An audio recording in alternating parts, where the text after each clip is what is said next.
So, and then the next thing that we had some changes on is the performance monitor. SQL Server Performance Monitor.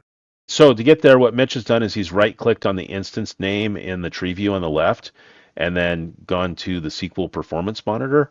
On the SQL Performance Monitor, he's currently entering his username and password because it's a separate application from Database Health Monitor itself, and he'll come back in a moment with that connected.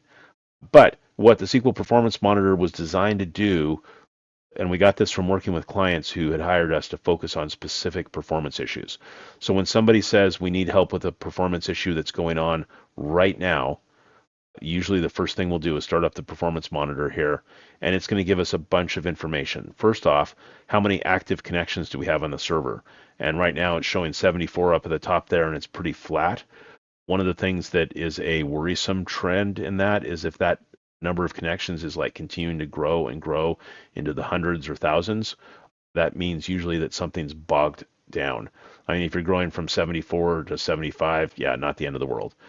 The other thing that's new and changed on this is the CPU and RAM chart down below there. So you can look and see, well, how much CPU is being used on this SQL server. Currently, it looks like we're running about 2% CPU utilization. So certainly not CPU bound here. And currently the RAM, if we're looking over at the right side, we're using about 1700 megabytes for this SQL Server instance, which is what we set on the max server memory setting earlier because that was the recommendation based off the number of instances we had running on this server. So what else, Mitch, on here? We have these two boxes here. We have the missing indexes and the blocking queries, and these update every few seconds. And what this will do is queries are being ran on your server. It's going to analyze and figure out what indexes are going to be best recommended based on the queries that are running while Performance Viewer is open. And as it stays open for longer, it's going to shuffle these around and provide what it thinks is the most valuable. So past the CPU and the RAM chart up here, we have these two boxes down here, the missing indexes on the left and these blocking queries on the right.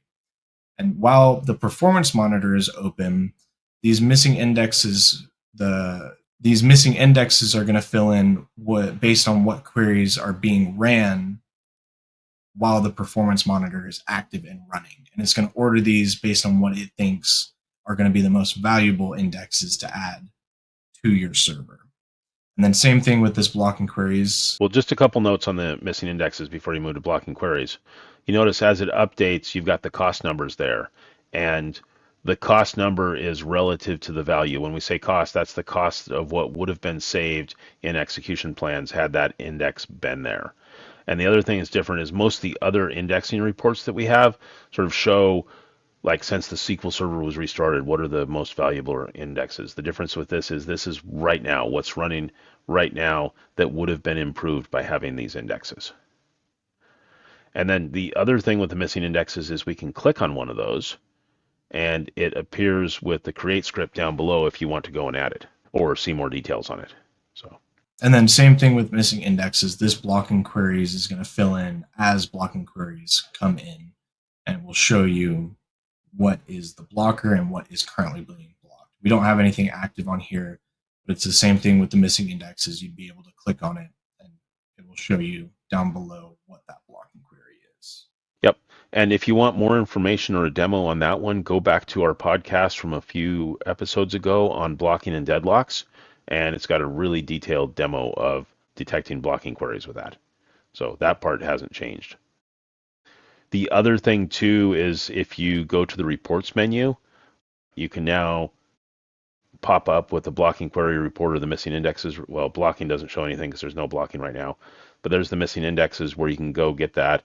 And oftentimes when I'm working on making missing index recommendations, I'll use this, I'll go copy that out, and then work with the client to figure out which ones do we really want to add. Never just blindly take everything in the list as an index to add. Go look at what's already there, compare it to what's suggested to be added, and then make sure it makes sense to add that as an index. Thanks for watching. I'm Steve, and I hope you've enjoyed this video. If you like it, please click the thumbs up icon. And if you want to subscribe, click subscribe to our channel and click the bell icon to get notified when we have new videos. All right, have a great day.